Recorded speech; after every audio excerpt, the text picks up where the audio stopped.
Hello everyone, welcome back to the channel.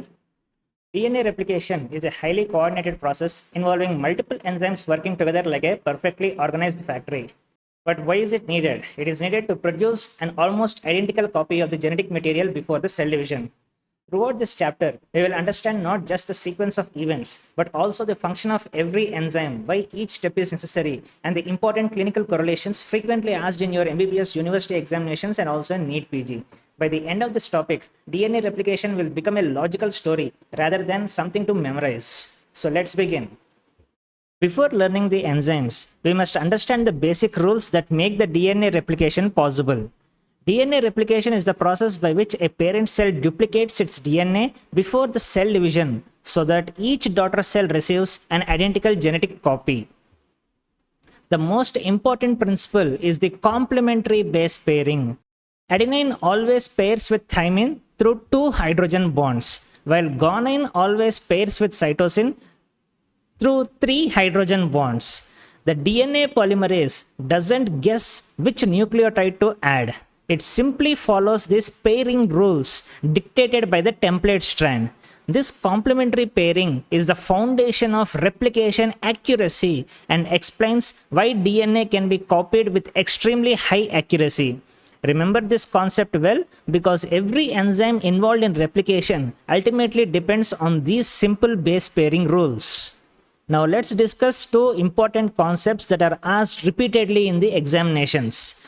The first one is semi-conservative replication and the second one is directionality. What do you mean by that?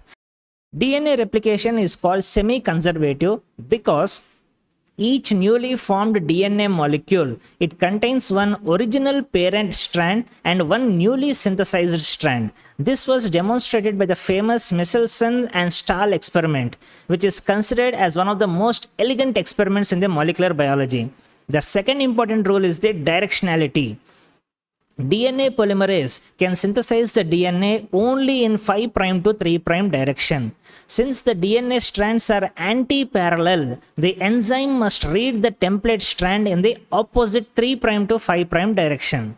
This single rule explains why one strand is synthesized continuously and the other discontinuously, a concept that we will understand in detail later while discussing the leading strand and the lagging strand.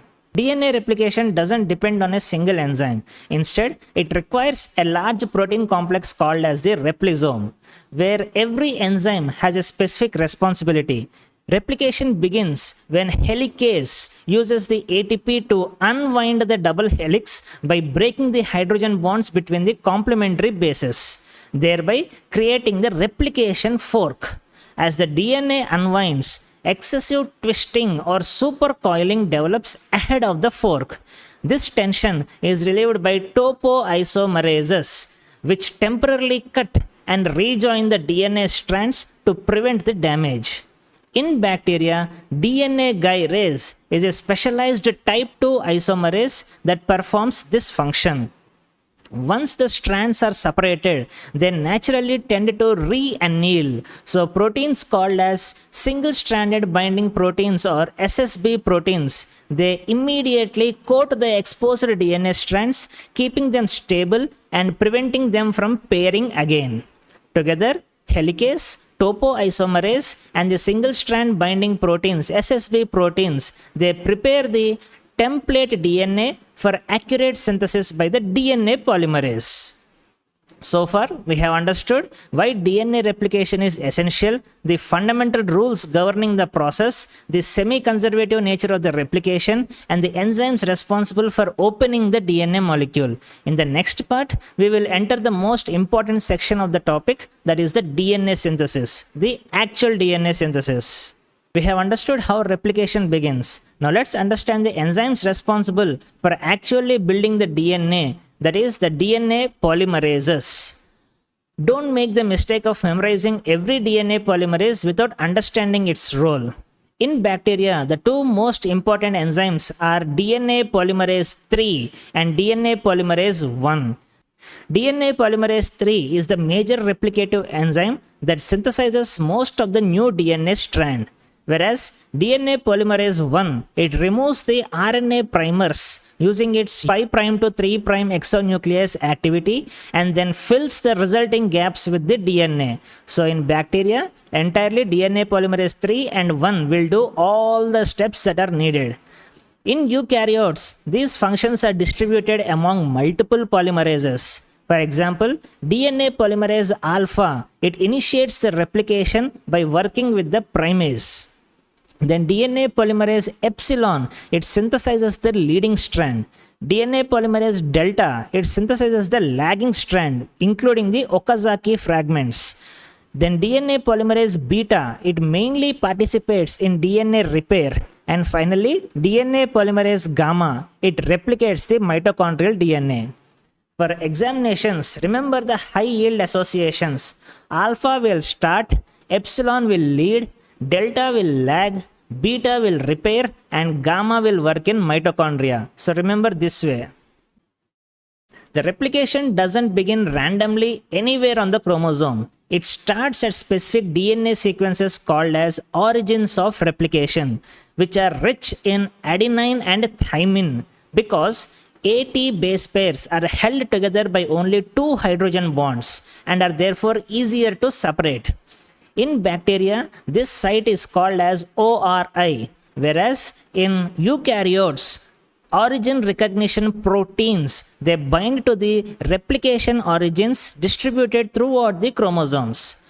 Once these proteins recognize the origin, helicase is recruited, begins the unwinding, and then a characteristic replication bubble along with 2 replication forks are formed. This opening provides access to the template strands, so the remaining replication machinery can assemble. Remember, initiation at the origin is the first committed step in the DNA replication, and it marks the beginning of DNA synthesis. DNA polymerase is an excellent enzyme for elongating a DNA strand, but it cannot start synthesis from scratch. If you remember the glycogen synthesis, there also something was needed to start the glycogen synthesis. So likewise, here for elongating the DNA strand, DNA polymerase requires a free 3' hydroxyl or 3' OH group to which it can add the first nucleotide. So how to get this? The answer is primase. Primase is actually an RNA polymerase. It synthesizes a short RNA primer that is complementary to the DNA template. This RNA primer provides the essential 3' OH end, allowing the DNA polymerase to begin the DNA synthesis. You can think of the primer as the starting platform from which the DNA polymerase begins building a new strand. Without the primer, the DNA polymerase simply cannot function. So this is a favorite conceptual question in university and entrance examinations. Why is the primer needed? Why is a free 3' hydroxyl end needed? What is providing this free 3' hydroxyl end? That is primase. Now comes the most important concept in the DNA replication, the difference between the leading strand and the lagging strands. The DNA polymerase can synthesize the DNA only in 5' to 3' direction. Since the 2 parental DNA strands are anti-parallel, one new strand can be synthesized continuously in the same direction as the advancing replication fork. This is called as leading strand. On the opposite template, continuous synthesis is not possible because of its orientation. Therefore, DNA polymerase synthesizes the DNA discontinuously as short segments called as Okazaki fragments, each synthesized in 5' to 3' direction but away from the replication fork. This strand is called as the lagging strand. Each Okazaki fragment begins with a separate RNA primer synthesized by the primase before the DNA polymerase can extend it. Therefore, the leading strand requires only one RNA primer, whereas the lagging strand requires multiple RNA primers. Thus, the only reason for the difference between the leading strand and the lagging strand is that the DNA polymerase always synthesizes the DNA in 5' to 3' direction. Once the DNA synthesis is complete, the job isn't finished. because the RNA primers are still present within the newly synthesized DNA. These primers must be removed and replaced with the DNA. In prokaryotes, DNA polymerase 1 will remove the RNA primers using its 5' to 3' exonuclease activity and simultaneously fill the gap with the DNA nucleotides. But in eukaryotes, RNase H and FEN1 will remove the RNA primers, after which the DNA polymerase will fill the remaining gaps.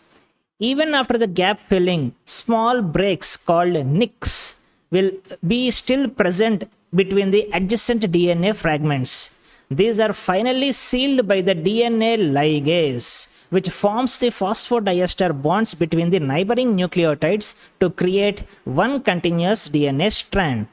This completes the entire DNA replication process. One reason the DNA replication is so remarkably accurate is that the DNA polymerase doesn't just synthesize the DNA, it also proofreads its own work. Occasionally, an incorrect nucleotide may be inserted, creating a mismatch. Then, the DNA polymerase will immediately detect that the newly added base doesn't pair correctly with the template strand.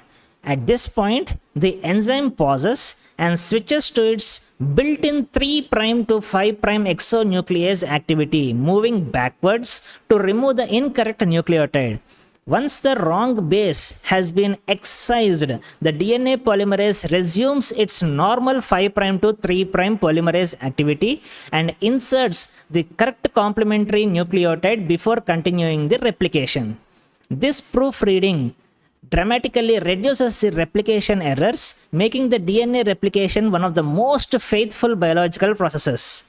For examination's purpose, remember that bacterial DNA polymerase 3 and eukaryotic DNA polymerase delta and epsilon, they possess the built-in 3' to 5' exonuclease activity which is needed for the proofreading mechanism. So the question is, which are the enzymes in eukaryotes and prokaryotes that perform the proofreading mechanism? In prokaryotes, it is DNA polymerase 3. In eukaryotes, it is DNA polymerase delta and epsilon. DNA replication in the eukaryotes presents one unique challenge known as the end replication problem. What do you mean by that? After the last primer on the lagging strand is removed, there is no upstream 3' hydroxyl group available for the DNA polymerase to fill the remaining gap. As a result, the chromosomes would become progressively shorter with every cell division. Fortunately, the nature is having a solution, that is telomeres and telomerase. Telomeres are repetitive, non-coding DNA sequences present at the ends of the chromosomes that act as the protective buffers, preventing the loss of important genetic information. Telomerase, on the other hand, is a specialized enzyme that carries its own RNA template and functions as a reverse transcriptase enzyme.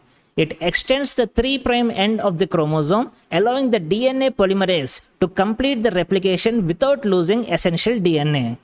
Clinically, high telomerase activity is a hallmark of most cancer cells, enabling them to divide indefinitely, whereas reduced telomerase activity contributes to cellular aging and limits the lifespan of normal somatic cells.